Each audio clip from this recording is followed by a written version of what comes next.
मार्ग, मोक्ष मार्ग, रत्नत्रय मार्ग।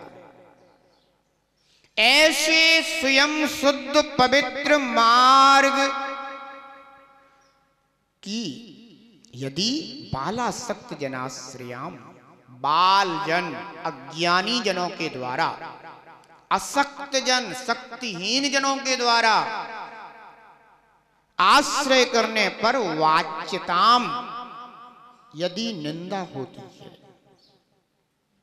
इस मार्ग की यदि निंदा होती है तो यत् प्रमार्जन्ति, जो उस निंदा को प्रमार्जित करते हैं, ढक देते हैं, निंदा नहीं होने देते हैं, तद बदंती उपगूहनम, उसे उपगूहन अंग कहते हैं।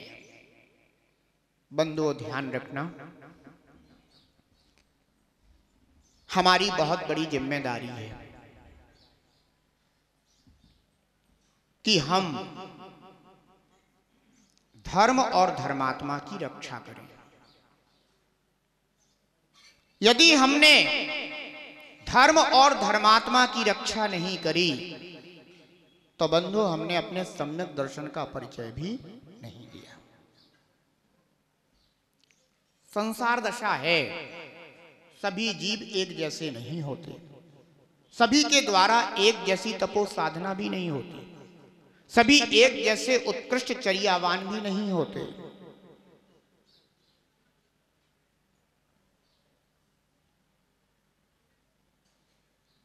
अगर देखा जाए तो संसार दशा में ऐसा कौन है जो परिपूर्ण चर्यावान? कौन है जो परिपूर्ण चर्यावान? अगर पूर्ण चर्या होगी, पूर्ण चरित्र होगा तो तुम इस दशा में ही नहीं होगे।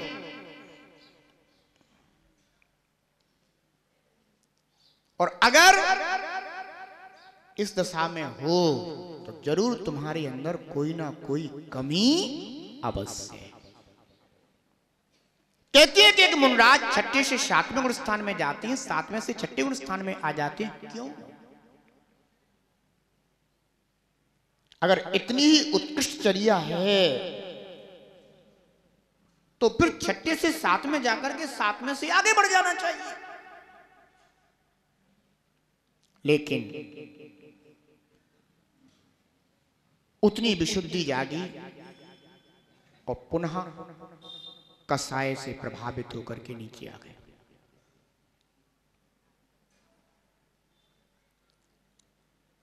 फिर विशुद्धि जागृत हुई, फिर ऊपर उठे और फिर कषाय आई और फिर नीचे ले आई। यानी कहीं ना कहीं कोई ना कोई स्थिरता में कमी आ रही है।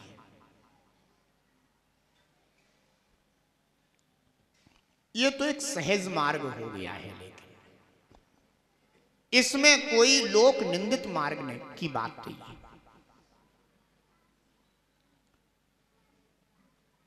कितने भी निर्ग्रंथ मुनिराज हैं वे सभी इसी मार्ग से आगे बढ़े। लेकिन जो मुनराजों की मूल गुण आदि रूप चर्या है, क्रिया है, वह चर्या क्रिया भी सबकी एक जैसी नहीं होती। आचार्य भगवान समंतभद्र आचरण उमा स्वामी महाराज ने तत्वार्थ सूत्र में 5 प्रकार के मुनराजों का कथन किया। पुलाक, बकुश, कुशील, निर्ग्रंथ और स्नातक। और 5 मुनराज भावलिंगी साधु हैं। और उसमें भी पुलाक मुनराज वो हैं कि जो उत्तर गुणों की तो पालना कर ही नहीं पाते, मूल गुण में भी कदाचित दोष लग जाते हैं। ऐसे मुनिराज पुलाक मुनराज कहलाते। अब कोई प्रश्न कर सकता है तो यदि मूल गुण आदि में दोष लग जाते हैं और वे मुनराज भावलिंगी मुनराज हैं, तब तो फिर कोई भी मुनराज जो यह कह देते हैं अब क्या करें भैया, पंचम काल चल रहा है, इतना तो चलता है। अगर कोई अपने मूल गुण आदि में दोष लगाते हुए भी यह कथन करते हैं कि यह तो पंचम काल चल रहा है, शयननहीन है, इसलिए इतना तो चलता है, समझ लेना कि ये भावलिंगी संत नहीं। क्या कहेंगे फिर वो, क्या बताऊं मैं। हे जिनदेव, हे जिनेन्द्र देव, मैं नित्य प्रति अपने निर्दोष मूल गुणों की आराधना करना चाहता हूं, निर्दोष चर्या पालन करना चाहता हूं, लेकिन मेरे से कहीं ना कहीं कोई ना कोई दोष हो जाता है। भगवान मैं क्या करूं, मुझे इतनी शक्ति दो प्रभु, मेरी आत्मा की वह शक्ति प्रकट हो भगवान कि मैं अपने समस्त मूल गुणों का निर्दोष निश्चय पालन करूं और महान साधना आपकी तरह साधना करके अपने कर्मों का क्षय करके निर्वाण को प्राप्त करूं। बंधुओं ध्यान रखना, दोनों मुनराजों के परिणामों में बहुत बड़ा अंतर है। एक के परिणाम तो क्या है कि मेरे मूल गुणों में दोष लग जाते हैं, भगवान मैं कैसे इन दोषों से बचूं, अपनी चर्या निर्दोष करूं। वो ये नहीं कहते कि ये पंचम काल है, इतना तो चलता है, नहीं कहते, वे खेत किन्ने अंदर से, वे पश्चाताप से भरे हुए हैं अंदर से, वे अपनी आत्म आलोचना करने में तत्पर हैं, लेकिन अपने को शिथिल देख करके प्रसन्न नहीं, अपने को शिथिल देख करके खुश नहीं है, वे अपनी शिथिलता को देख करके उसे ढकने का प्रयास नहीं करते, अपितु अंदर ही अंदर अत्यंत पश्चाताप से भरे हुए, नहीं भगवान नहीं, मैंने ऐसा उत्तम मार्ग पाया, ऐसा दुर्लभ रत्नत्रय मैंने धारण किया है, मैंने ऐसा दुर्लभ रत्नत्रय प्राप्त किया है, मैं इसे यूं ही व्यर्थ नहीं जाने देता भगवान। आज मैं रास्ते से जा रहा था और चलते चलते मुझसे प्रमाद हो गया, आज मैंने वाणी का व्यवहार किया था और वाणी के व्यवहार में मुझसे वचनों में इस तरह से दोष लग गया भगवान, मैं क्या करूं। मैंने बहुत संभाल करके वचन बोले, लेकिन हित मित और प्रिय ऐसी मेरी समिति में दोष लग गया भगवान, मैं क्षमा चाहता हूं प्रभु। ध्यान रखना, एक जगह दोष लगने पर खिन्नता है और एक जगह दोष लगने पर प्रसन्नता है।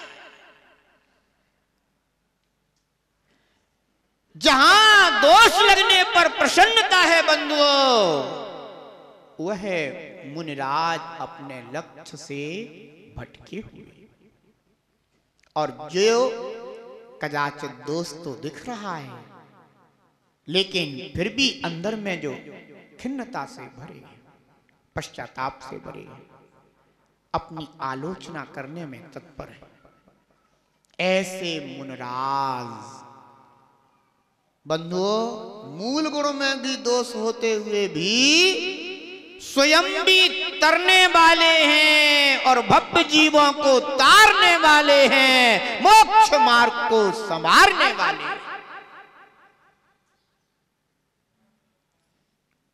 धर्मात्मा जीव का यह लक्षण है कि वह दूसरों के द्वारा धर्म को निंदित होते हुए नहीं देख सकता है।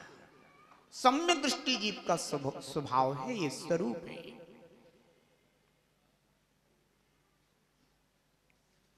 और यदि कोई सम्यक दृष्टि जीव आए, क्योंकि वर्तमान में बंधुओं इतने ज्यादा धर्मात्मा जीव हो गए, इतने ज्यादा धर्मात्मा जीव हो गए कि वे एक धर्मात्मा दूसरे धर्मात्मा का आदर भी नहीं कर पाते। अब इन्हें क्या कहेंगे? सम्यक तो सहित कहेंगे कि सम्यक तो विहीन कहेंगे।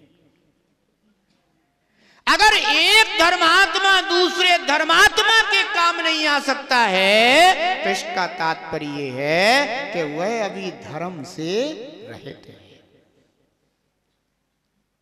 ध्यान रखना,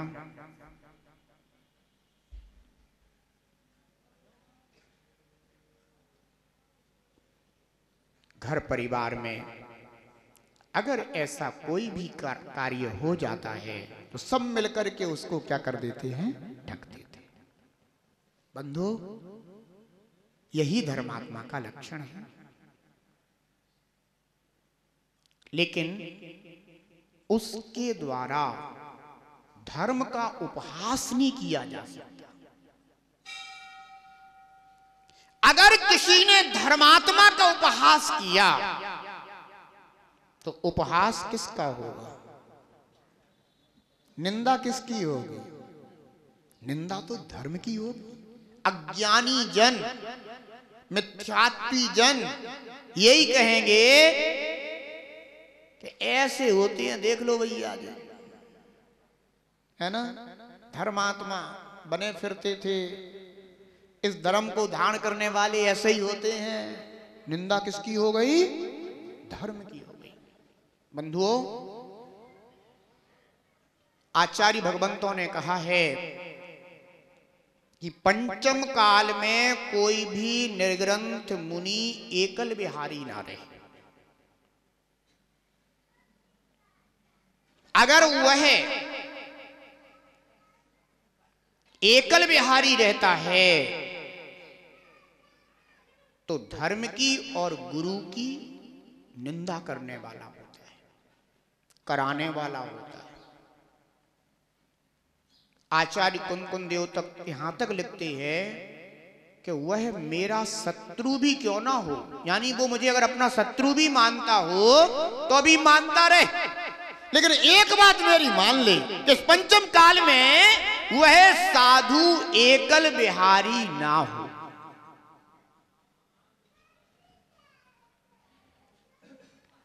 क्यों? सबसे पहले तो जिनाज्ञा का उल्लंघन, दूसरा गुरु आज्ञा का उल्लंघन।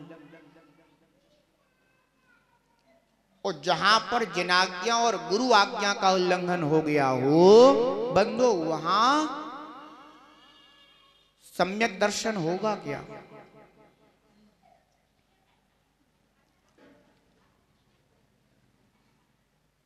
दस प्रकार का सम्यक तो कहा है, उसमें पहला सम्यक तो है आज्ञा सम्यक। यदि आज्ञा सम्यक ना हो तो ध्यान रखना जीव सम्यक दृष्टि नहीं रह सकता। कई बार कुछ लोग ऐसा कहने लगते हैं ज्ञान होना चाहिए, ज्ञान नहीं है तो धर्म करने से कोई फायदा नहीं है। लेकिन ध्यान रखना, मैं पूछना चाहता हूं कि ऐसे कितने लोग हैं जो परिपूर्ण ज्ञानी होकर के फिर मोक्ष मार्ग पे बढ़ेंगे?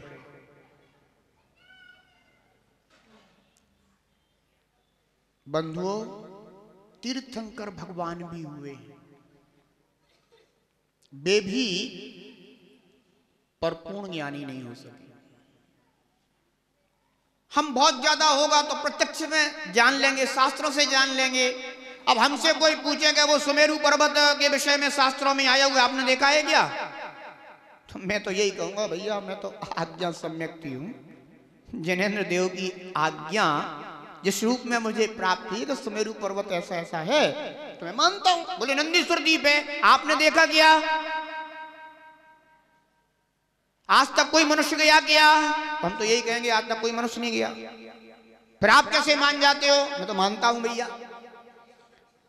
कैसे मानते हो, जिन आज्ञा से मानते हो। ये ध्यान रखना बंधुओं,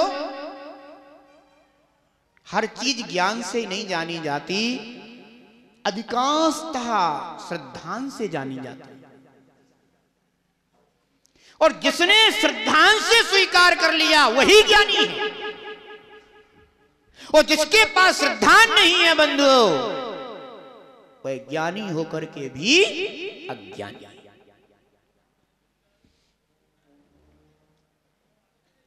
इसलिए आज्ञा सम्यक्ति होना आवश्यक है। तो नरग्रंथ मुनराजों को कहा कि पंचम काल में एकल बिहारी मत रहना। ये किसकी आज्ञा है, अब जिनेंद्र भगवान की आज्ञा है।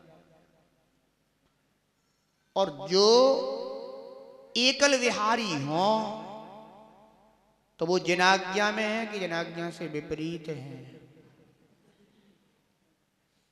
गुरु आज्ञा में है कि गुरु आज्ञा से विपरीत है।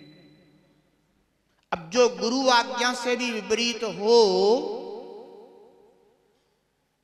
क्या वह प्रायश्चित लेता होगा, अगर मंगाए भी तो भी गुरु ना देते होंगे। क्यों, क्योंकि जब तू मेरी आज्ञा में ही नहीं है तो मैं तुझे प्रायश्चित कैसे दे सकता हूं। प्रायश्चित तो उसे दिया जाता है जो विनयवान होता है, जो आज्ञाशील होता है, जो वास्तव में अपने आत्म की भावना से भरा हुआ है। निर्ग्रंथ आचार्य हर किसी को प्रायश्चित नहीं देते, वो पहले देखते हैं, परखते हैं। सामने आलोचना करने के लिए शिष्य आ जाते हैं, आलोचना कर जाते हैं, फिर भी प्रायश्चित नहीं देते। वो कहते हैं बाद में देखेंगे, कल फिर आना। फिर वो दूसरे दिन फिर आता है, फिर कहते हैं अब सुनाओ तुम क्या कह रहे थे कल। फिर उससे सुन लिया, अब दोनों में सुन करके अंतर महसूस करते हैं।